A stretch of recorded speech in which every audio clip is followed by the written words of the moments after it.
Let me tell you about a pattern so precise, so mathematically certain, that it has reset civilization 5 times in the last 2,000 years. Not reformed it, reset it.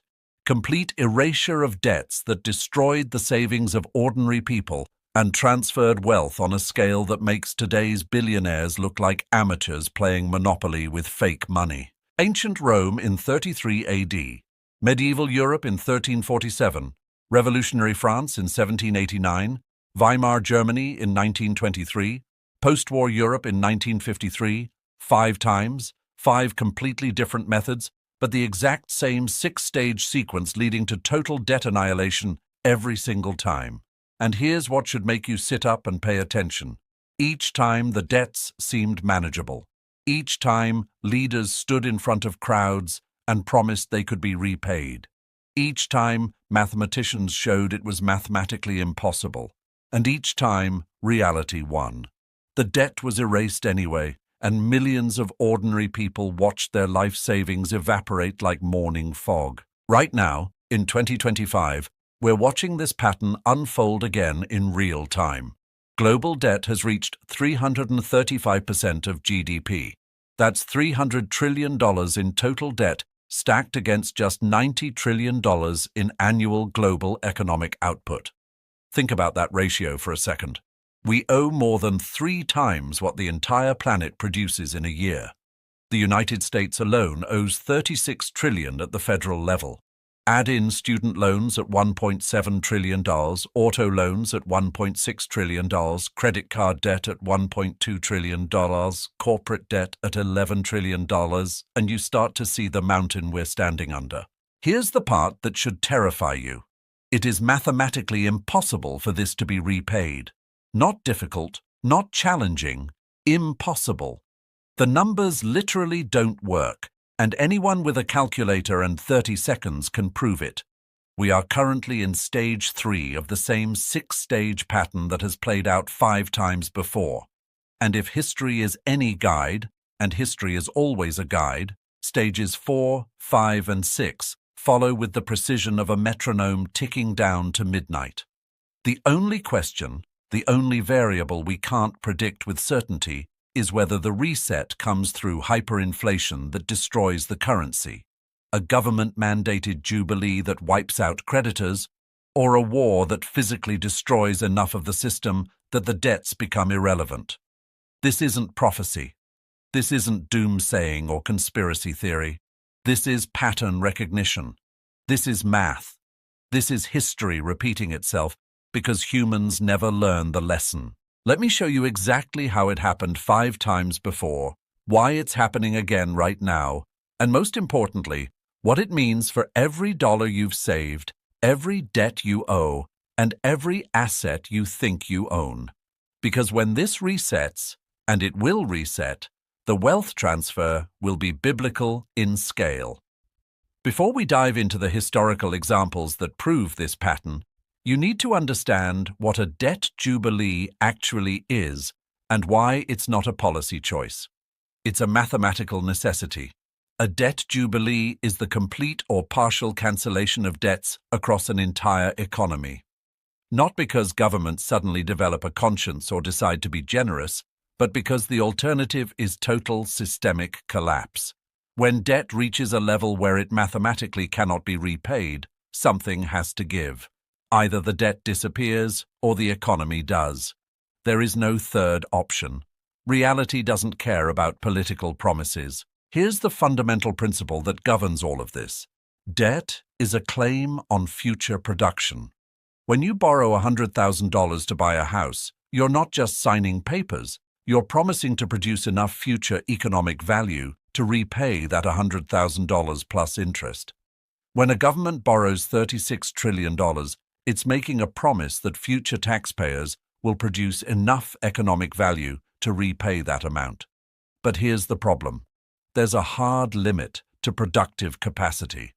When debt exceeds the productive capacity of an economy, when interest payments consume all growth, when new debt is required just to pay interest on old debt, the system transforms into a Ponzi scheme.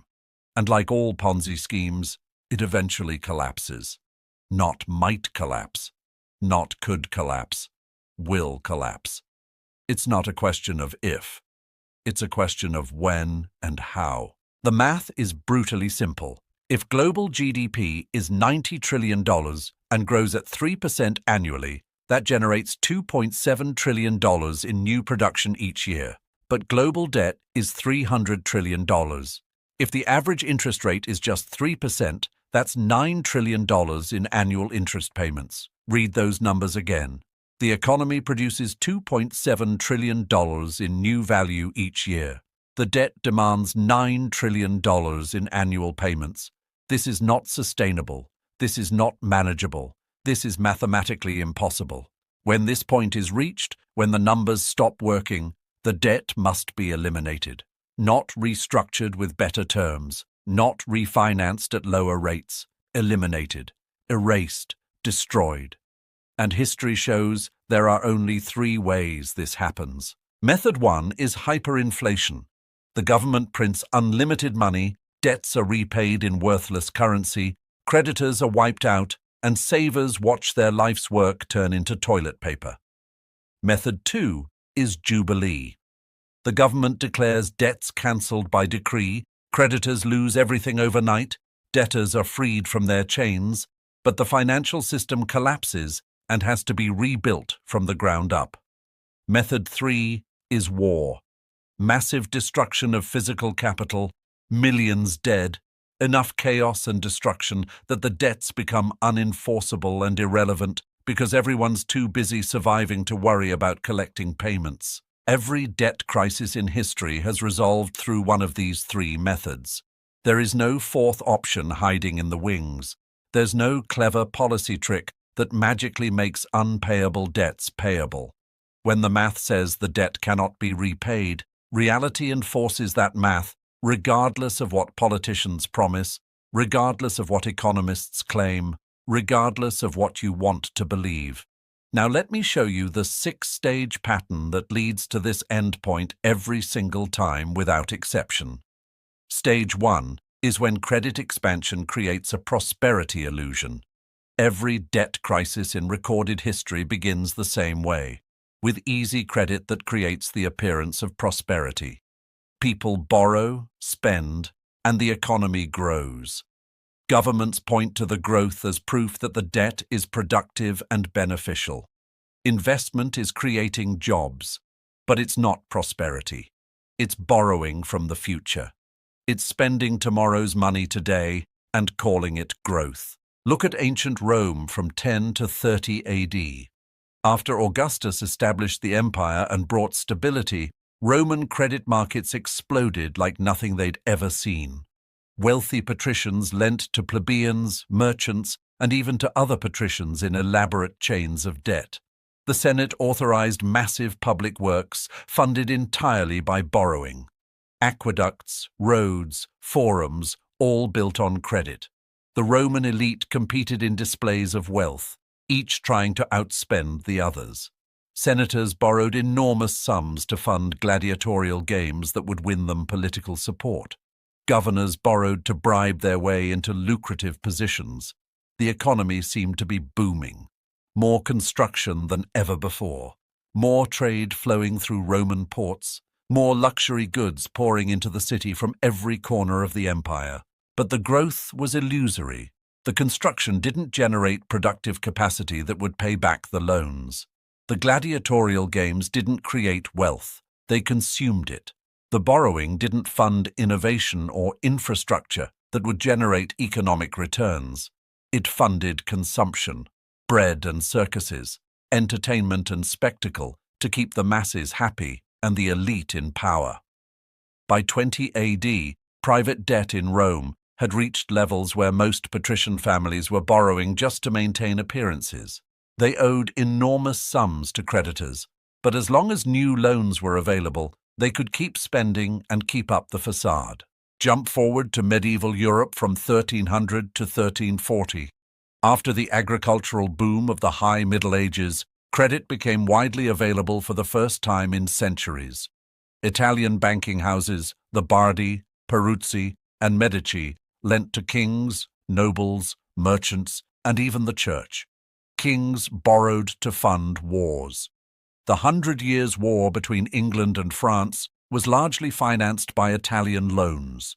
Edward III of England borrowed over 1.5 million florins from Italian bankers.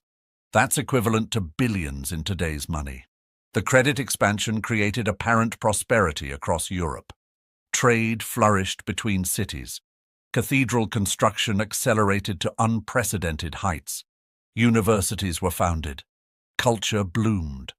But beneath the surface of this golden age, the debts were accumulating like storm clouds on the horizon. Kings were borrowing to repay previous loans. The Bardi and Peruzzi banks had lent so much to European monarchs that they were catastrophically exposed to sovereign default risk. Revolutionary France from 1700 to 1785 follows the same pattern. After Louis XIV's wars left France deeply in debt, his successors didn't implement austerity. They borrowed more. Louis XV borrowed to fund wars in Austria, Poland, and the 7 Years' War. Louis XVI inherited debts consuming 50% of government revenue just in interest payments. But the economy seemed fine on the surface. Paris was the cultural capital of Europe. The nobility lived in opulence that staggers the imagination. Versailles hosted lavish parties that lasted for days.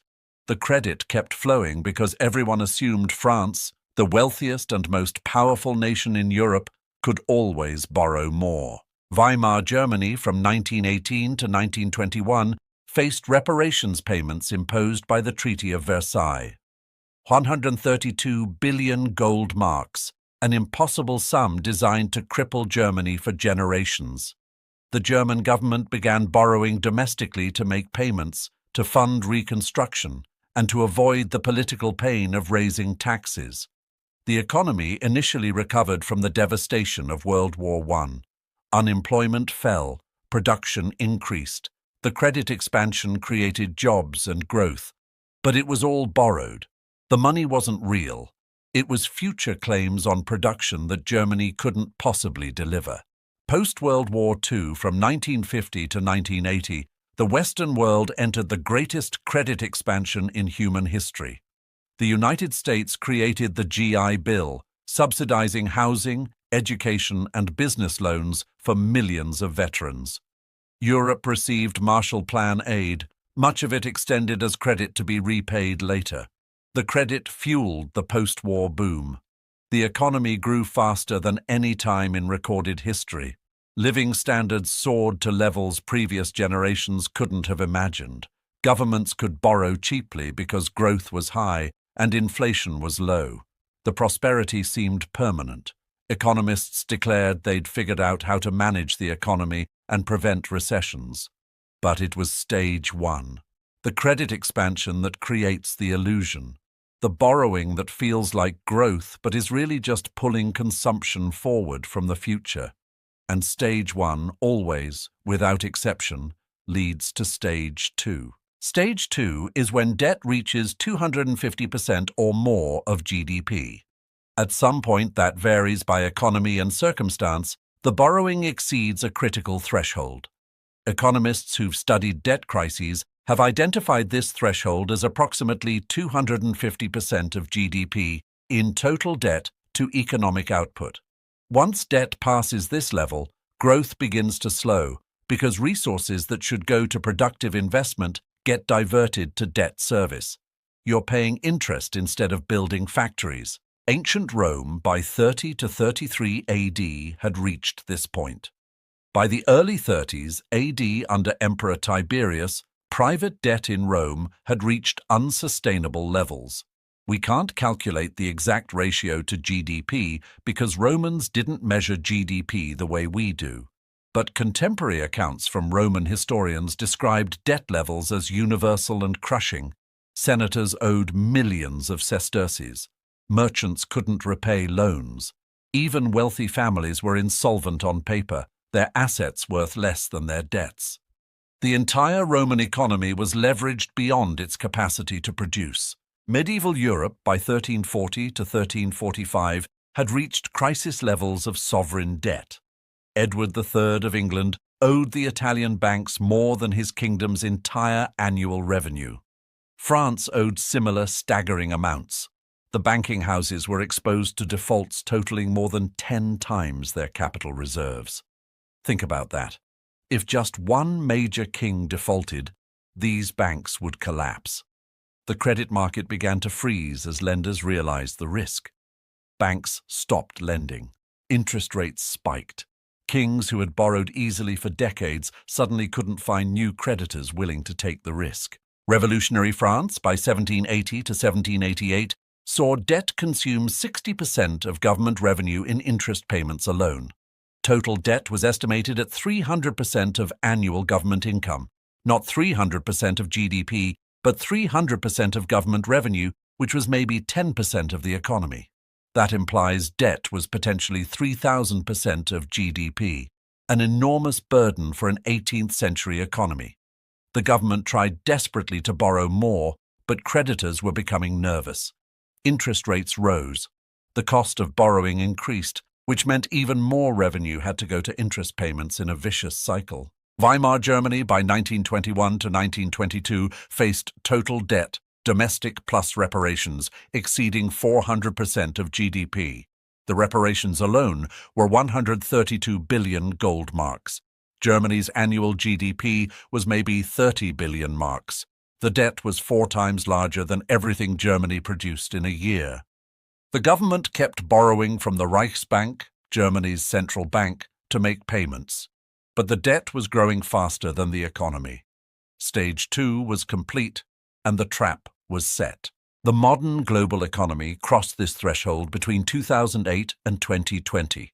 The 2008 financial crisis pushed global debt from 200% of GDP to 250% by 2010.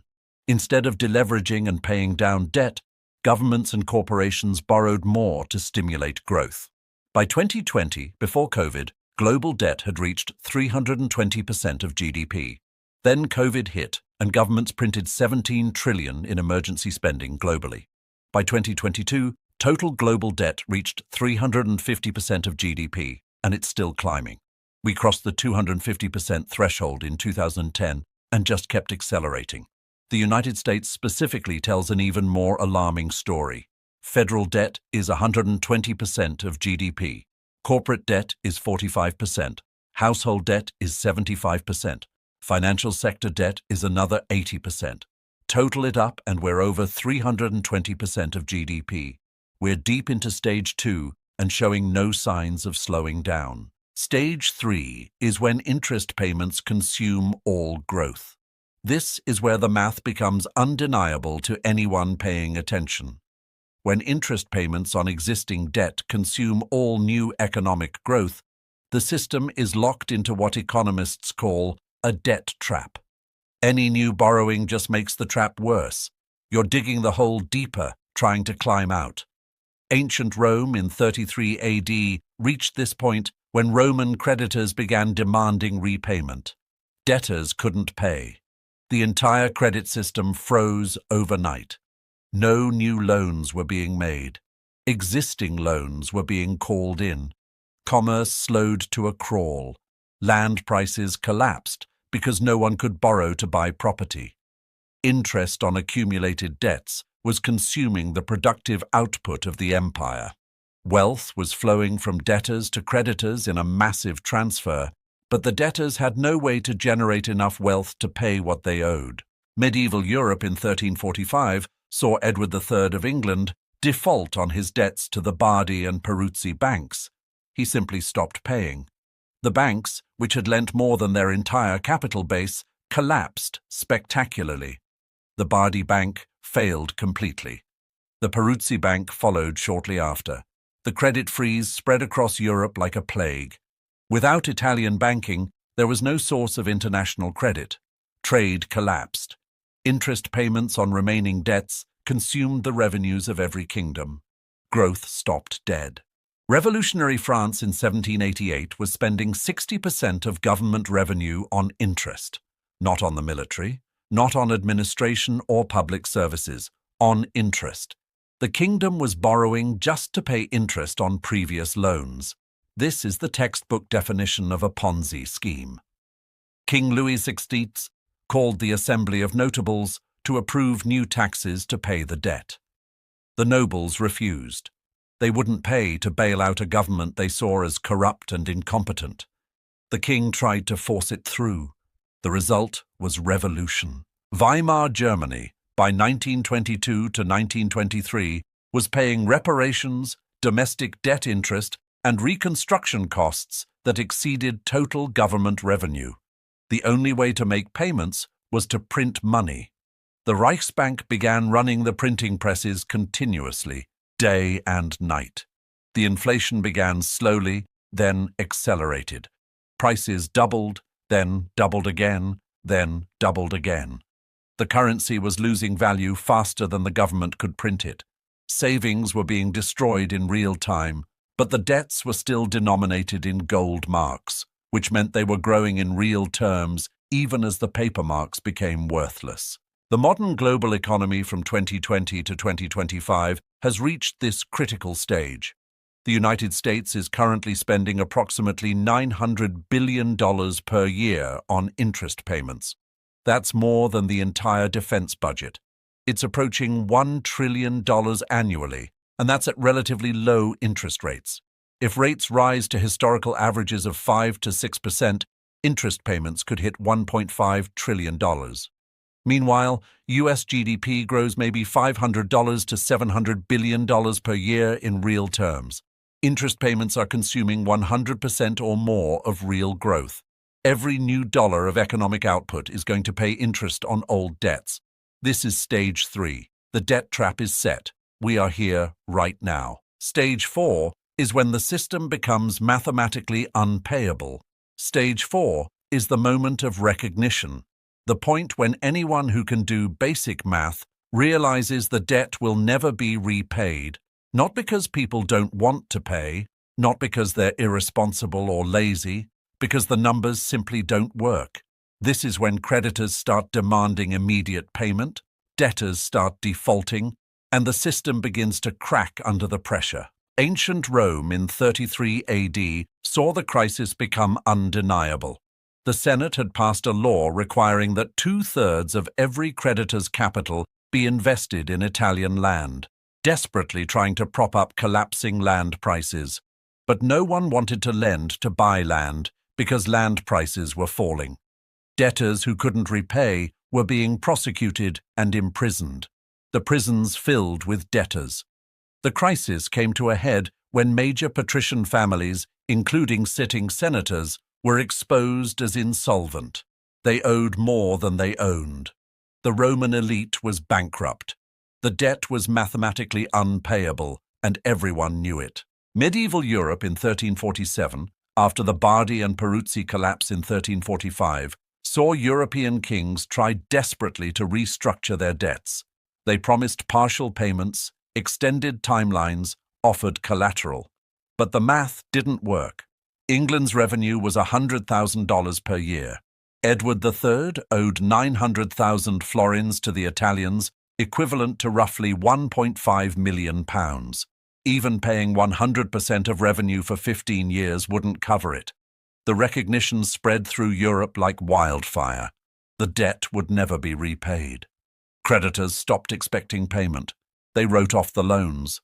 The system was functionally bankrupt. Revolutionary France in 1789 saw the numbers become public knowledge. By this point, France's debt was consuming 100% of tax revenue when you included interest plus basic government operations. The numbers were public record. Everyone could see that even if France eliminated the military, stopped all public works, fired every government employee, they still couldn't pay the debt. Jacques Necker, the finance minister, published the numbers trying to force tax reform. Instead, it proved to everyone that the system was insolvent. The debt could not be paid. The Third Estate demanded the government default.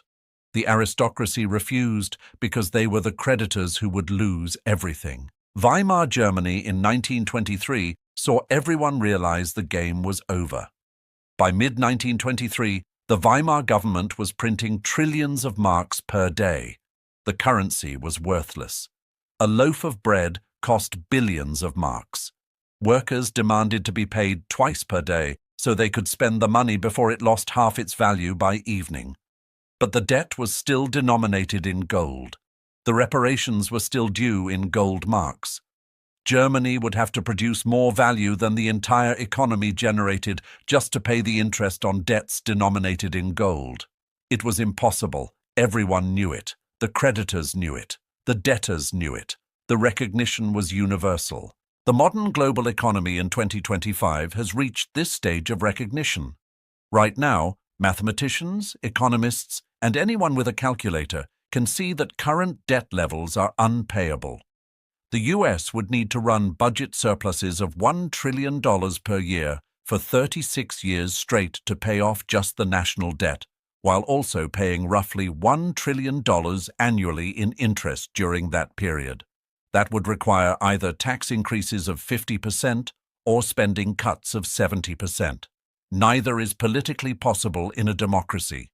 Global debt of $300 trillion would require paying back more than 3 years of total global economic output, while also producing enough for people to live on, for governments to operate, for businesses to function.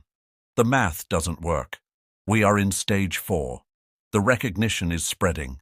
Anyone who looks at the numbers knows this doesn't end with repayment. Stage 5 is when political pressure for a reset builds to a breaking point.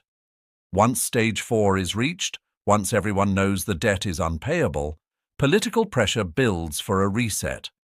Debtors demand jubilee and debt forgiveness. Creditors demand protection and bailouts. The government is trapped between two impossible positions.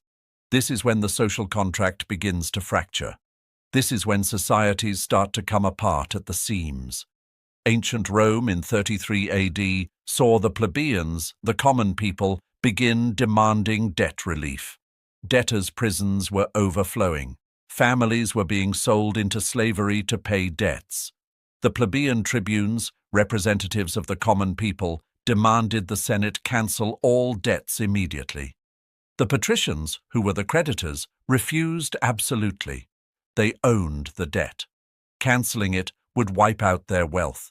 The Senate was deadlocked. Riots began in Rome. Mobs attacked the homes of known creditors.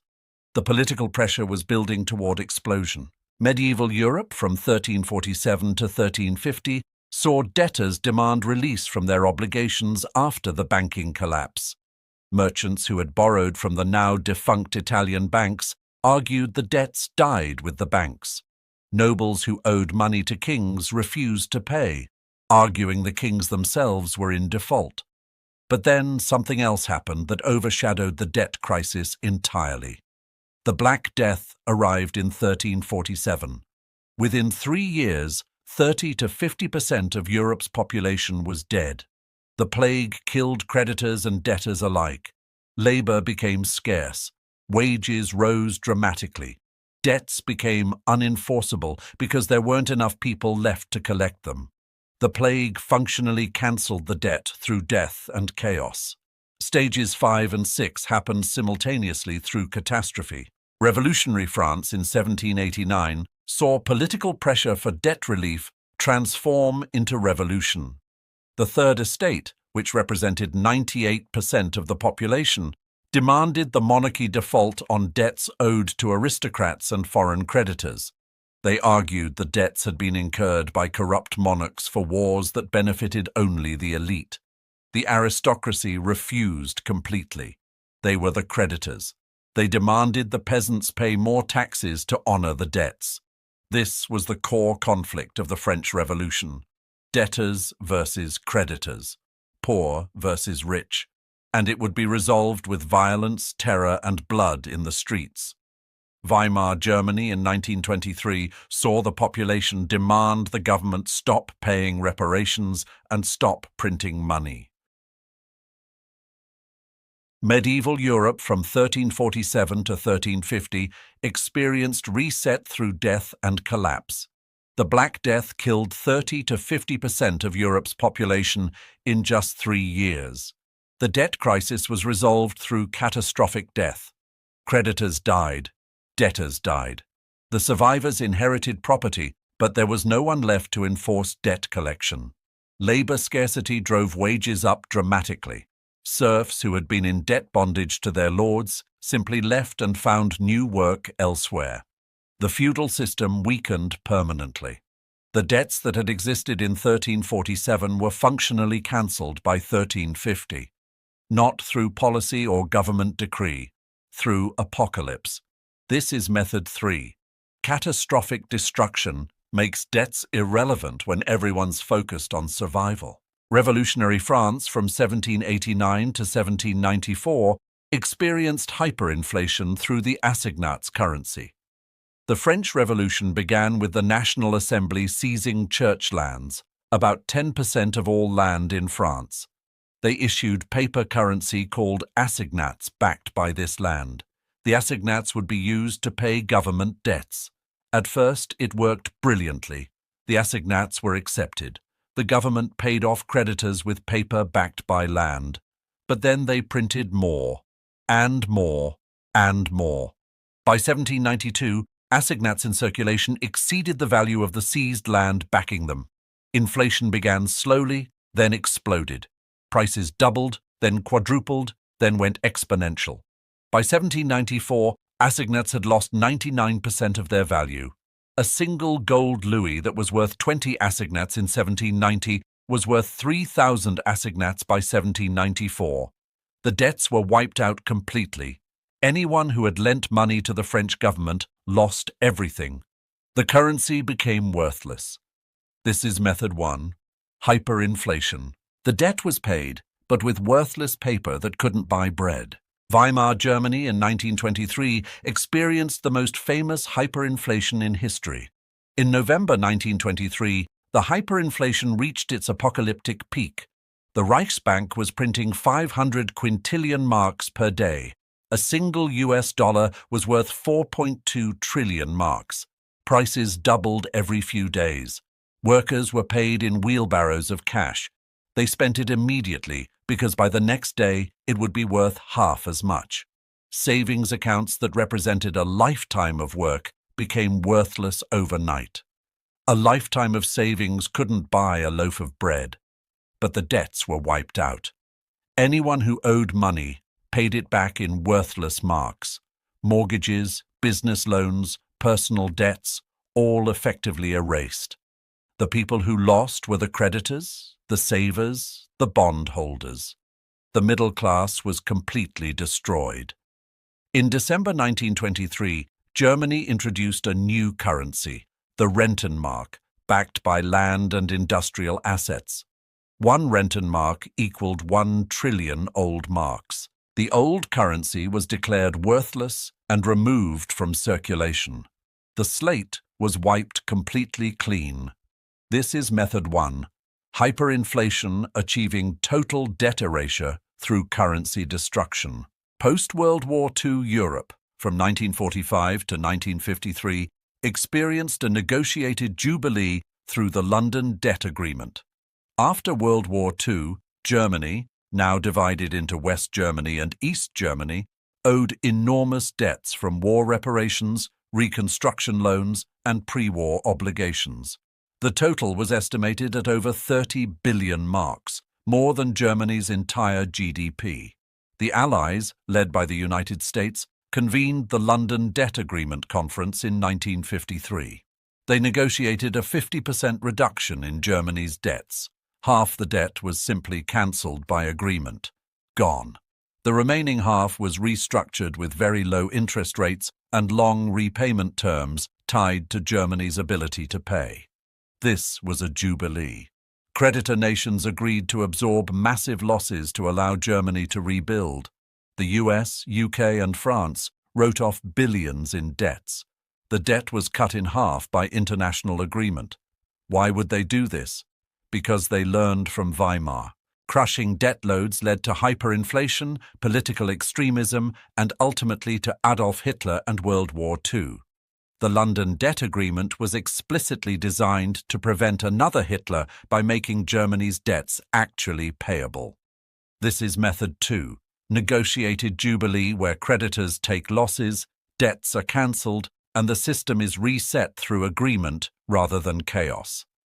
Now let's map these 6 stages directly to today, to the United States, to the global economy you're living in right now. Stage 1, credit expansion creates prosperity illusion, happened from 1980 to 2008 in what economists called the Great Moderation. Credit cards became universal. Mortgages were available to almost anyone. Student loans expanded massively. Corporate debt exploded. Sovereign debt grew steadily. The economy grew year after year. Living standards rose. It seemed like genuine prosperity. It was leverage. It was borrowing from the future. Check. Completed. Stage 2, debt reaches 250% or more of GDP. Happened from 2008 to 2020. The financial crisis pushed global debt to 250% of GDP by 2010. Instead of deleveraging and paying down debt, governments borrowed more to stimulate the economy. By 2020, global debt was 320% of GDP. COVID pushed it to 350%. Check. Completed. Stage 3, interest payments consume all growth, is happening from 2020 to 2025. US interest payments are approaching $1 trillion annually. Global interest on $300 trillion in debt at a 3% average interest rate equals $9 trillion annually. Global GDP growth equals roughly $2.7 trillion. The math doesn't work. Check. We are here right now, living through stage 3. Stage 4, system becomes mathematically unpayable, is happening from 2023 to 2025. Anyone with a calculator can see the debt won't be repaid through normal means. $36 trillion in federal debt, plus over $100 trillion in unfunded liabilities for Social Security and Medicare, total U.S. debt over 320% of GDP, global debt at 335% of GDP. Check. The recognition is spreading rapidly. Stage 5, political pressure for reset builds, is happening from 2020 to 2025. Student loan forgiveness demands, calls for wealth taxes, modern monetary theory advocates saying debt doesn't matter, cryptocurrency advocates saying fiat currency is doomed, gold enthusiasts saying collapse is imminent.